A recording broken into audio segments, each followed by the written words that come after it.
Hi, everyone. A warm welcome back to the Employee Advocacy and Influence podcast. I'm your host, Lewis Gray. I'm a senior marketing manager here at Disseminate.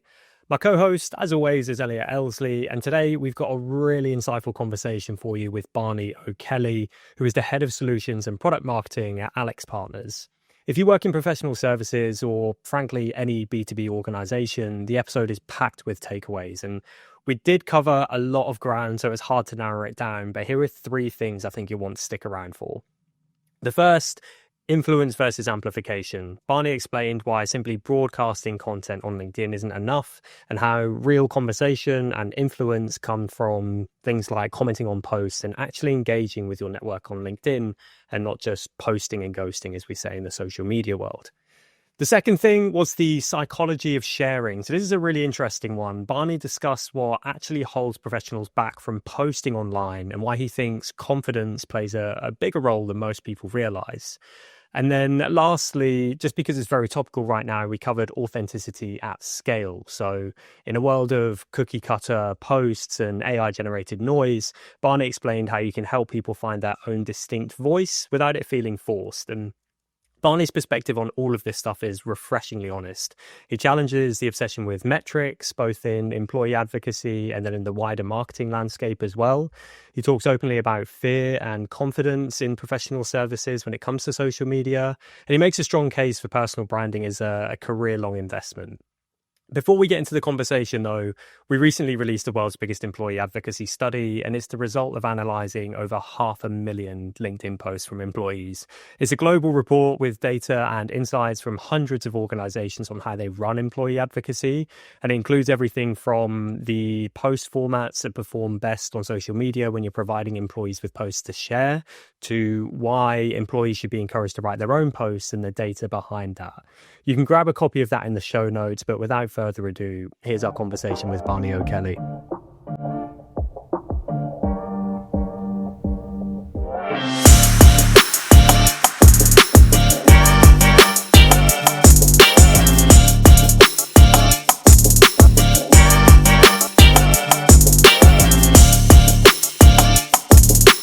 Barney, thank you so much for joining us on the podcast, of course. I've really enjoyed our initial conversation that we had, so I'm really excited to get into a few of these topics today. But before we get into it, would you mind just telling our listeners a little bit about yourself and your role? Sure. No, I'm really looking forward to this. So Barney O'Kelly, I'm a marketing director at a management consulting firm called AlixPartners. My current role is looking after what we call solutions and products, which will mean very little to anybody, but essentially our service lines. So our consulting capabilities, supply chain growth, AI, etc., etc. My job is to help market those and market the people who do those things as effectively as I possibly can. So a lot of the things that we try and do are very relevant to the discussion we're about to have.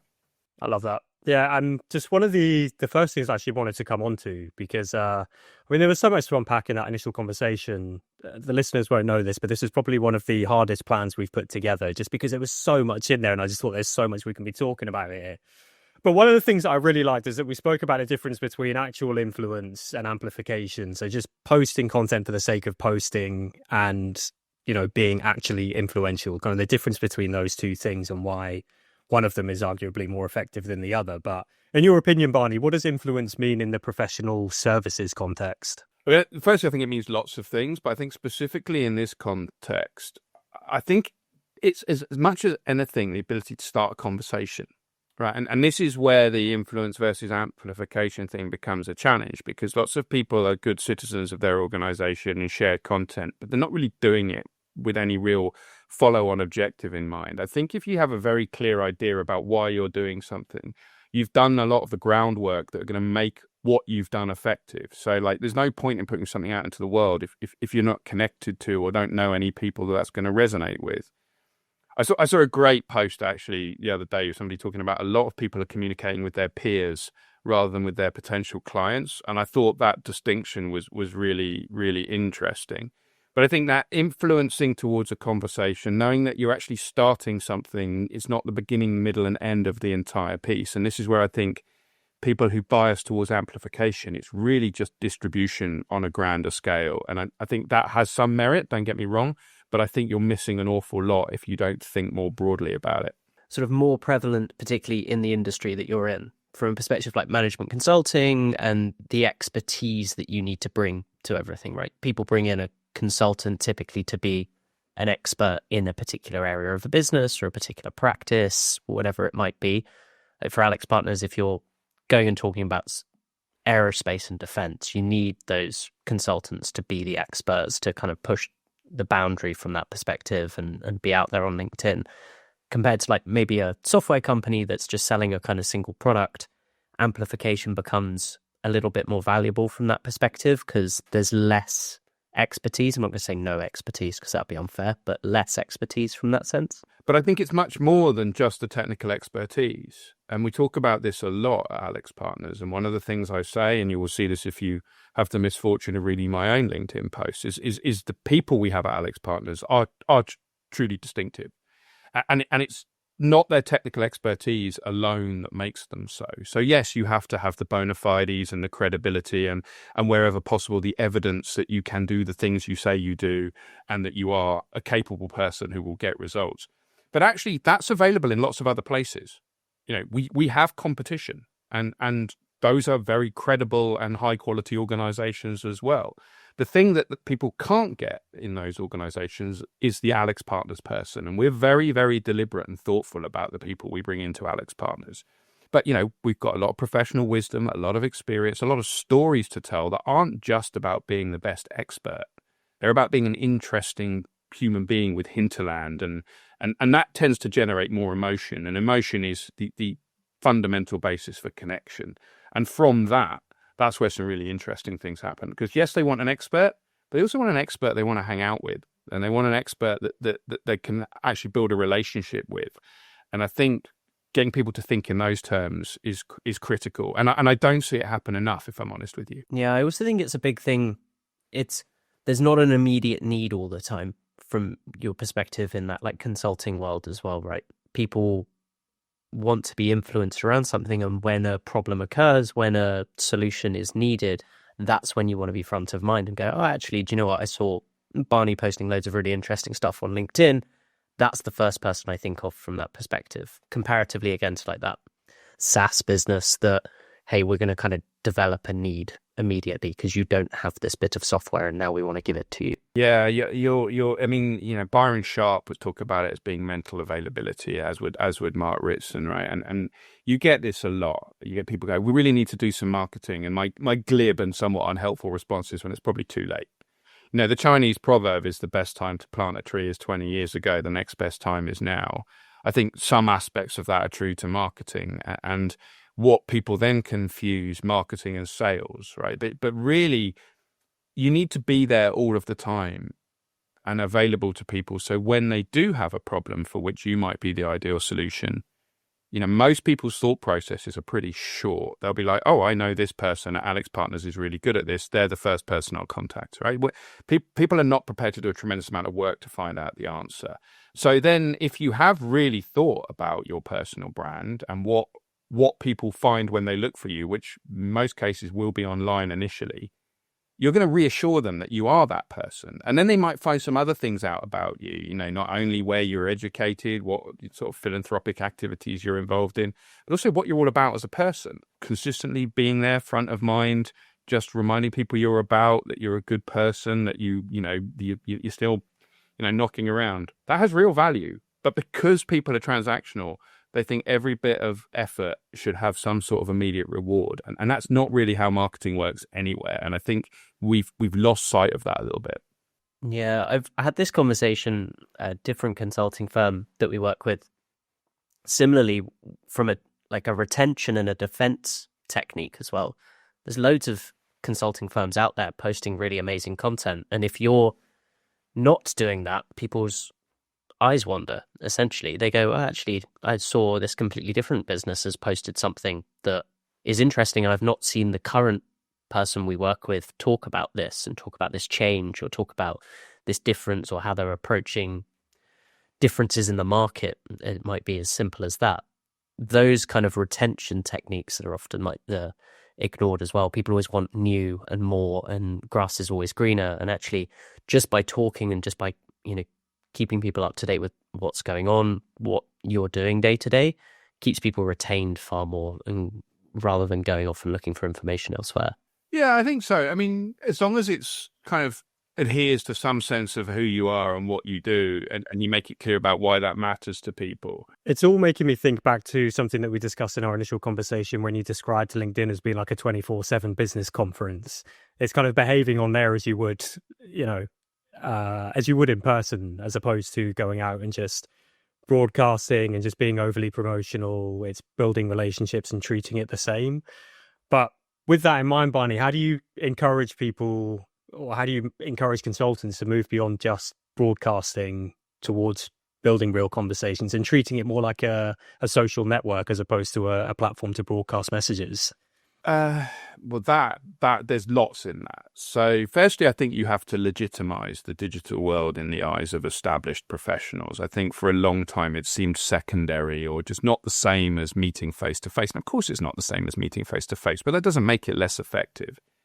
A lot of the reason I spend my time posting on LinkedIn and doing the things that I do, doing things like this, for example, is this is what I expect my consulting colleagues to do. So I feel, be prepared to show that I'm happy to experience the same discomfort. And actually, it helps me learn as well. What does it involve to be on a podcast like this? What happens when you post consistently on LinkedIn?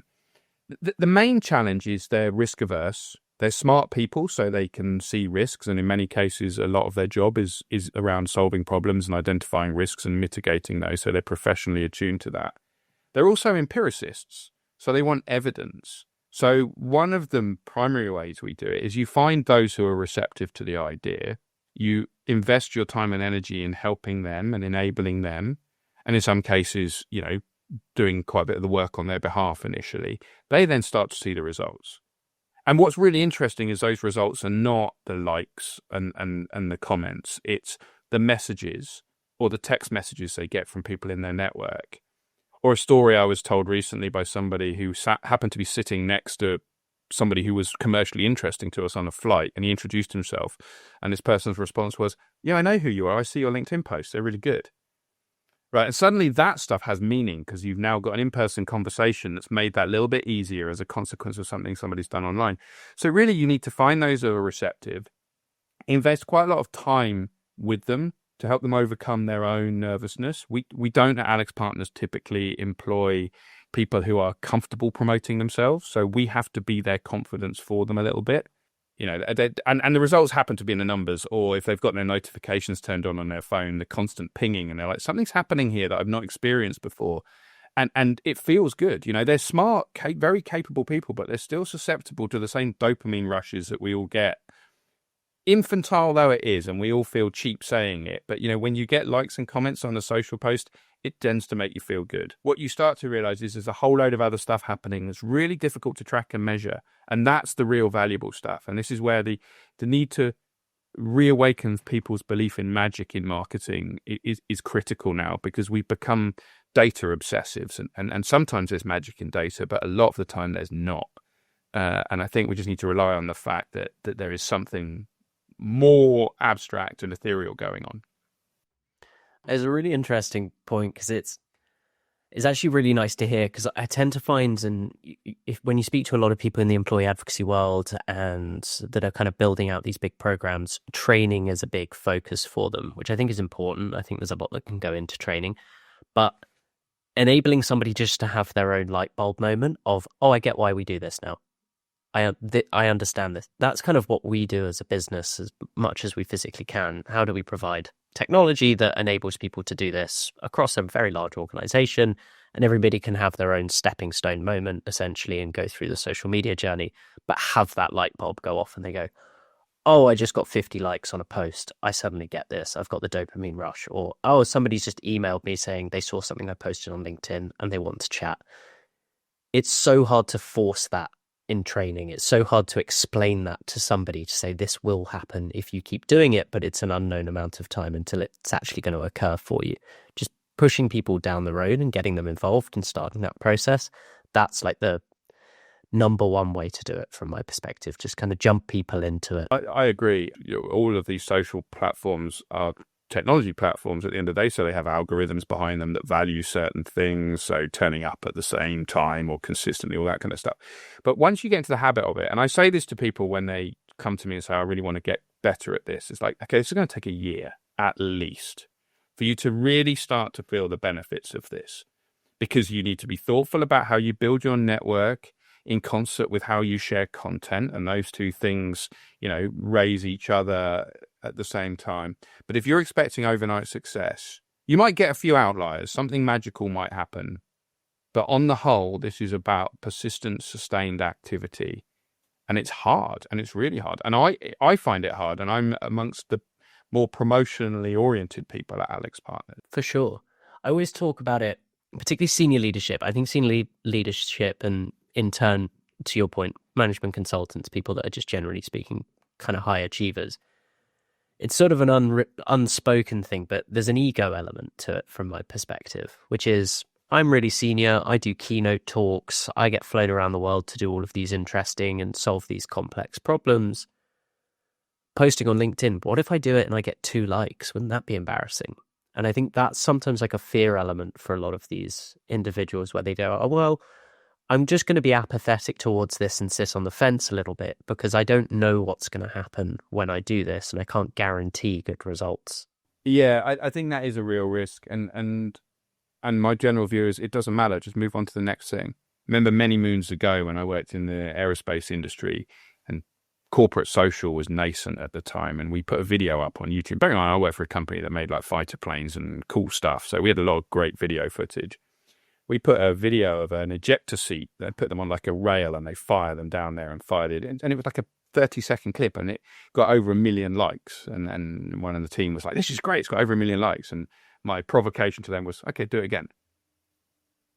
Right, that's the thing. So you've got to separate this. A bit of failure, some things are a result of a bit of luck. But again, this is why it takes time. You learn what your audience responds to, or your network, if you don't want to think about having an audience. You learn about how different material behaves. What will result in a lot of comments and discussion, what will result in a lot of reactions and impressions, and what might result in very few of those, but actually a really great message from somebody that you can actually turn into something much more meaningful. And that's why it's a whole cocktail of outcomes that come from doing this stuff. But the one thing that is absolutely true is if you don't do it, you're not going to get any of those outcomes happen. Yeah, I completely agree. And I think the outcomes is such an interesting part, right? Because the thing that gets you the most visibility isn't always going to be the thing that gets you the most of what it is you're trying to achieve. If we go back to like a SaaS business, we want people to press the book a demo button. The content that we produce that's video content from this podcast isn't the thing that makes everybody go book a demo. But it's much bigger kind of brand awareness and it gives us that visibility, but that's not the CTA that we're trying to drive. And on a different post, it is. And you get these different functions behind the content that you're producing. And some people, I think, just forget that more than anything. Like you need to have all these pieces of the puzzle together. Yeah, and yeah, I think you're absolutely right. And I think sometimes we expect a piece of content, which is, as we've discussed, a generic term, to perform multiple functions. And that's very, very hard. I also think, going back to the point you made around, what if I only get 2 likes? People sometimes, and this might be a generational thing, and we may want to get into that a little bit, because there is an aspect of I don't understand it, therefore it's not right, like it's wrong. There's a great Douglas Adams quote about it around technology, everything invented. And the thing that's around when you were born is just the normal way of the world. Everything invented before you're 30 is interesting and you might build a career in it. And everything created after you're 30 is basically an aberration. And not right kind of thing. And I think there's some truth in that. But you can revisit content. You make content work really, really hard. And actually the demands of content and the demands of people who are reading your content, they're actually not that demanding. They want the TLDR version of it. They don't want to have to wade through 40 pages and 600 charts. Some might. And that's the other thing. Is oftentimes we apply our own tastes to what we're doing, not really understand the tastes of the people we're actually trying to communicate with. And some people want deep, substantive material. Some people want the 30-second Cliff's Notes. And both of those things are legitimate and fine. While we're talking about people who might not get it initially, Barney, we often say we'll put them into the bracket of just being non-digital natives. But what do you find is effective in getting those people on board? How do you communicate the value to them to get them doing this? I think it's quite hard to persuade people to do something that they may not understand and also that they find uncomfortable. I think the general approach for success in professional services organizations, and it's probably true in most other organizational structures, is find those who are willing to try something new. Right? The challenge tends to be is marketing is a vague discipline to a lot of people in the professions, and as a consequence, they place a limited amount of value on the activity of marketing. I'm not saying they don't value their marketing people. I don't think that's true at all.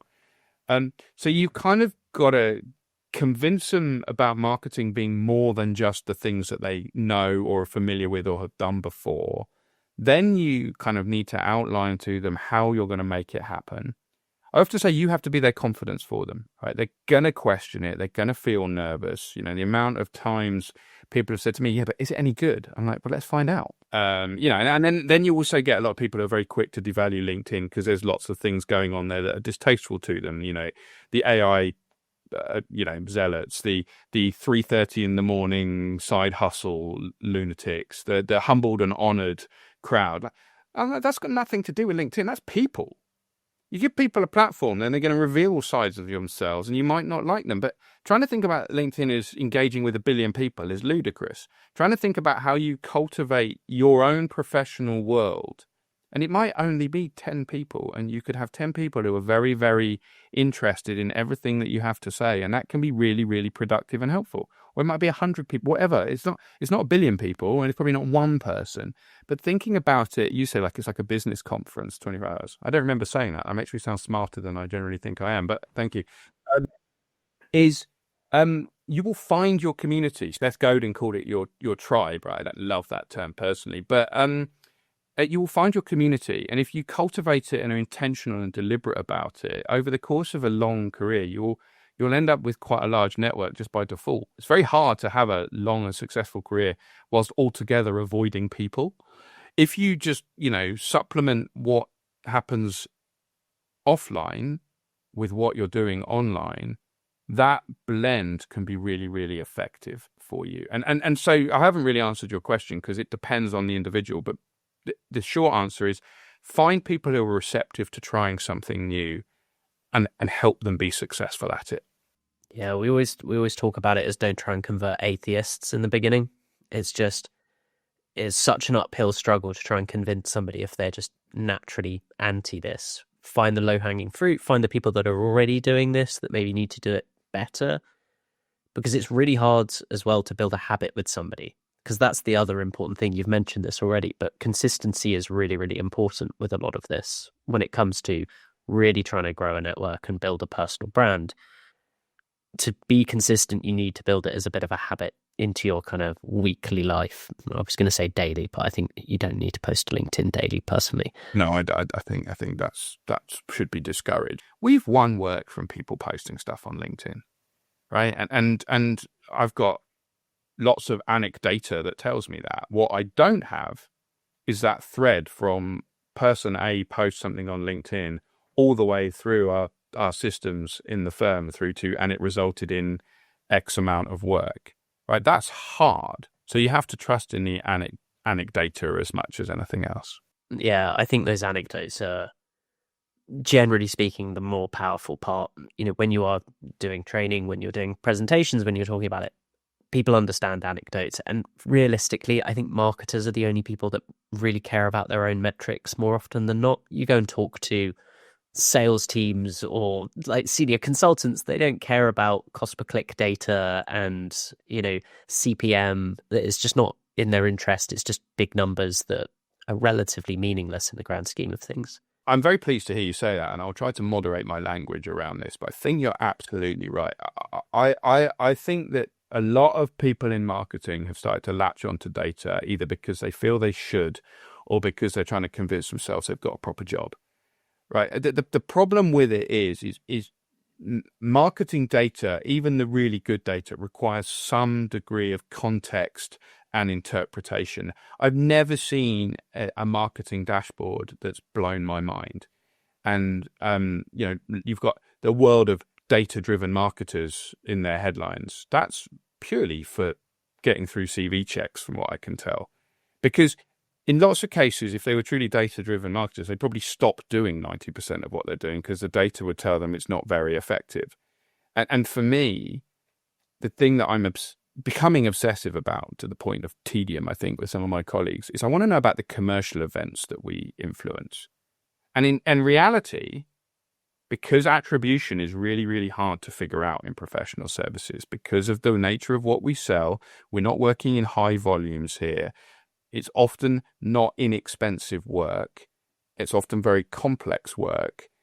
There's multiple buyers on the client side a lot of the time. It's very relationship driven. So trying to drive attribution is almost a bit of a fool's errand. But what can we influence? Building new relationships, creating new connections, and the opportunity to get in front of people and have a conversation, right? And then, if we've done our work properly, which we spend a lot of time doing, is you're creating these norms that might not be apparent to people. So one of the ones that people often find very convincing is, I ask people how often they search on LinkedIn before they're meeting somebody for the first time.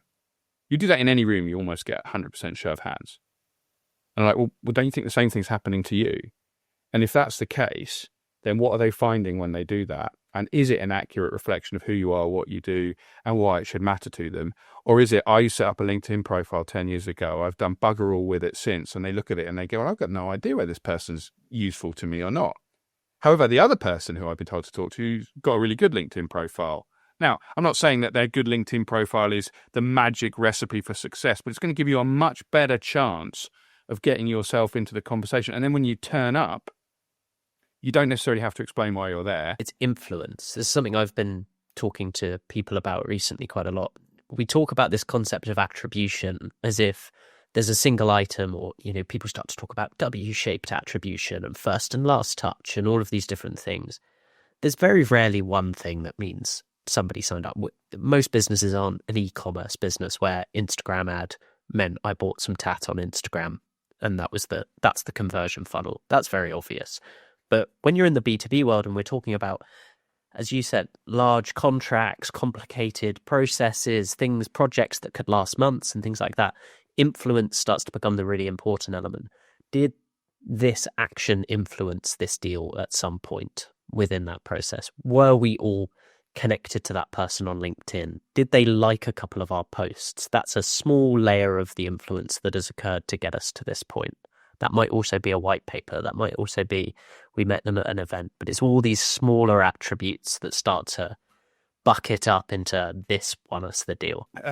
I'll enrage one of my colleagues by talking about the funnel as a construct. And I appreciate their rage in many respects. I think marketing has tried to create formulas and frameworks and new names for things. ABM, demand generation, lead gen. But the real answer is an and model, because you just don't really know where people are a lot of the time. People will say chief executives aren't on LinkedIn, but that's nonsense. They are, but they're not on LinkedIn the same way that I am, for example. They're either managed by their comms team, so what they're putting out into the world is a managed set of outputs. They're not often ones to like and comment because they've read all the horror stories of casual endorsement of something that actually was a little bit questionable, or in some cases a lot a bit questionable. But they are there. And I have enough empirical evidence of my own to know that there are an awful lot of people in my professional world who are senior to me and therefore important to me, who see the things that I put on there. They're never going to like it. They're never going to comment on it. But they will say it to me in person. And that's the thing, and this is a problem with data, is it's only ever showing part of the picture. And if you focus on that in its entirety, you're actually missing all of the human bit. And I actually think, the AI explosion and the hype cycle we're in is also driving a reaction around a craving for greater human connection and more interpersonal interaction. I actually think subconsciously we're all quite scared about what AI might mean for us. And as a result, I think you are, and this is purely a Barney observation, so it might be nonsense, but people are trying to connect more with human beings and they want a more human experience. And I certainly think that's true of your advisors, because if you are running an organization and you find yourself in a situation where you need some help, right, there's a lot of emotion going on there, right? So therefore you need somebody who's going to understand that. And frankly, that's not where AI is right now. Like, yes, it's a very, very good tool for a great many things, not maybe as many things as people think right now. But, I think that's part of the equation. Like, it is that influence, that connection, and that sense that when I need you, I know who you are, what you do, and why that matters to me, and I'll give you a call. I'm glad you've touched on the AI side of things, because it's something that, again, in our initial conversation really stood out to me, because I think we share similar opinions on it. But in a world of duplicated content, AI generated content, and automation up to your eyeballs, how do you help consultants bring a distinct voice to social? Do you have to police it if you see them using AI tools or anything like that? Or is it more encouragement and training? It's more psychological than you would think, actually. And it comes back to this idea of confidence as much as anything else. Occasionally I get people asking me, well, use ChatGPT to write my posts. I'm like, yeah, of course you can. If you're happy to outsource your personality to AI, be my guest. I happen to think you're more interesting than that. It's like, well, I'm not a great writer. It's like, well, fine, then use it, tidy it up. But the original idea and the expression and so on, and anybody who uses Grammarly will make your writing in most cases more correct, but it doesn't necessarily make it more interesting. Humanity exists in the flaws, right? And I think that's one of the things that we want people to realize is we're not trying to achieve perfection here. We're trying to achieve connection. So be yourself. Yeah, I think the prescriptive nature, and like just in advocacy and in general, we speak to loads and loads of clients. The prescriptive nature of like, this is the content that you need to be sharing, and this is what you need to be talking about, and this is the brand guidelines and the company guidelines on how we convey this information. Lewis and I, 3 years ago, used to argue tooth and nail about emojis and post captions, and like endlessly. I personally, just not my thing. Couldn't imagine. I don't use an emoji when I'm texting anybody. I wouldn't use it in a LinkedIn post. We used to create content. It'd have loads of emojis, and I would basically insist that there has to be versions of this that are emojiless that we can kind of post about.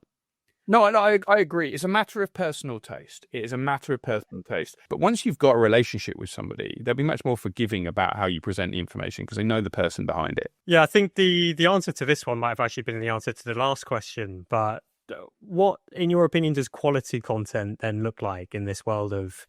It's the phrase I hear everywhere now is AI-generated slop, but there's plenty of it out there. So what does quality really look like now? I mean, AI is just, industrialized mediocrity. That's the problem. Just because you can, it doesn't mean you should. I think quality is a really, really interesting word. And again, if another colleague of mine is listening to this, I'm sure they'll have a wry smile because we've debated the term quality a lot. And the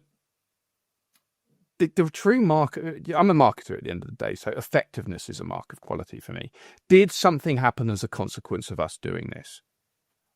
In many respects, does it look nice? Did it read well? Did it make an interesting point? Yeah, those things will matter, but maybe not quite as much as we think.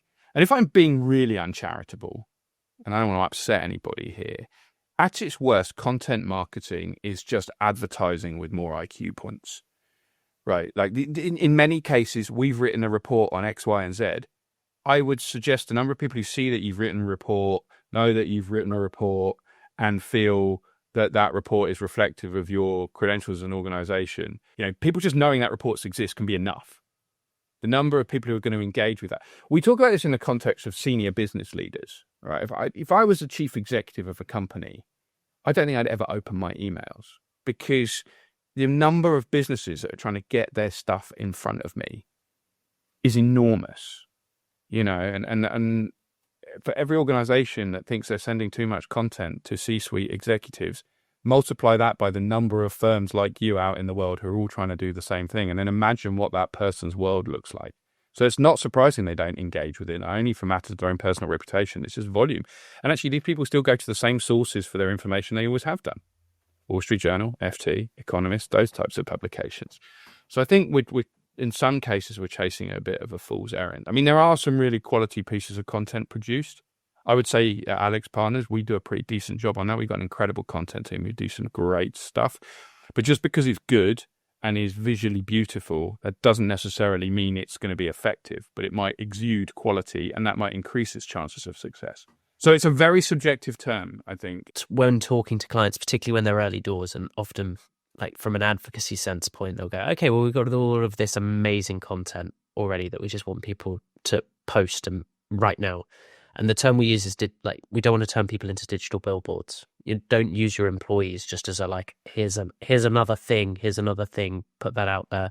Try to drive people to change the way that they kind of operate on all of these things and find their own quality, find their own niche. The best, we've got hundreds of thousands of users on our platform. The best individuals at this by a considerable margin pick a niche. They pick their lane, they stick to their lane. That's what they work within. They don't go, I'm just the company generalist that posts all the company information. Yeah, look, I think that's a real risk with amplification programs, is unless the objectives of it are very clear, people think that they're being, good employees, they're sharing content, all of this stuff's available, therefore I should share it. Yeah, fine. That's kind of helpful for us, and, it distributes stuff around and, makes the firm a bit better known in some quarters, maybe on a very small scale. It doesn't help you as an individual. It's incoherent. As you say, find your lane and stick to it. And that lane can be multifaceted, but nonetheless, just splurging stuff out into the world isn't going to give people reassurance that you're the right person to help them or that you have deep expertise in this and all this kind of stuff, which is why I am wary about how you use amplification programs and technology. That's, to be honest with you, Barney, I think that's a perfect place to wrap it up, just because that ties in with just about every segment here. Keep it relevant to you. I mean, if you're trying to build a personal brand on LinkedIn today, talk about what you know about, use AI strategically if it helps you. If not, again, chances are you might have more interesting things to say than AI can say for you. Barney, I've got one more question for you, and I appreciate this is a bit of a broad one here. But what's been the biggest win that you've seen from, I know we might call it employee advocacy, you might call it personal branding strategy, but from this activity, anecdotally, what's the best thing you've heard? I mean, there's a lot. I mean, the obvious ones are the commercial successes that come for it, and they're more occasional than I would like, and that just might be a consequence of the type of activity or where people are. I think it's when people have a light bulb moment and they realize that what they're doing on LinkedIn is no different, or certainly shouldn't be different from what they're doing out in the real world, right? These are all things that work together to help you build your network, help people within that network understand who you are, what you do, and why that matters to them. And they begin to realize that actually there is a place for this in what they do, and it can help make their professional lives often easier, and in some cases more rewarding. I think, to be honest with you, that's as good as an answer as you could possibly hope for to that question, just because something that we speak about so often on the podcast is one of the biggest pain points that, we'll call it an employee advocacy program here, but the program managers will have is communicating the benefits to their employees, their consultants. Most recently on the podcast, we spoke to somebody who's working at a law firm trying to do the same thing. And I think when you can actually say to people that you can showcase how this will benefit people's careers, I think that's what tends to be the difference maker. I know you want to wrap up, but on that one, I've worked in digital marketing for a long time. I've always been frustrated by the fact that you have to convince people of its merits to a much greater extent than you do a lot of other things. Right. Being present on the social network, if you're in professional services, shouldn't be a discussion. But I think you're missing out on an awful lot. It's like the other one. It's like, only connect with people I've met in person. It's like, well, fine, I get that as a matter of personal policy, but you're not really going to capitalize on what this can actually do for you.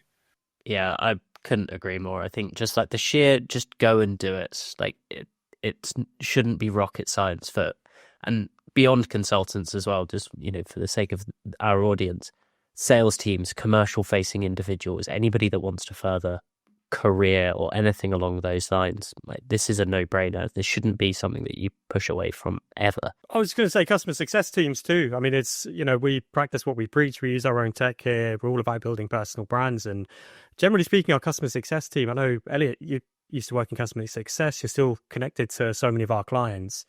Because you're customer facing, the engagement that you can build on LinkedIn is obviously huge, but then you're consistently speaking with customers in a way that's not just post it or just sending them an email that you highlighted, Barney, might just go to the bottom of a pile that already exists and never get open for when you're present on LinkedIn. Yeah, customer facing, prospect facing. I say customer success even more so than sales, because that relationship is going to last a much longer period of time.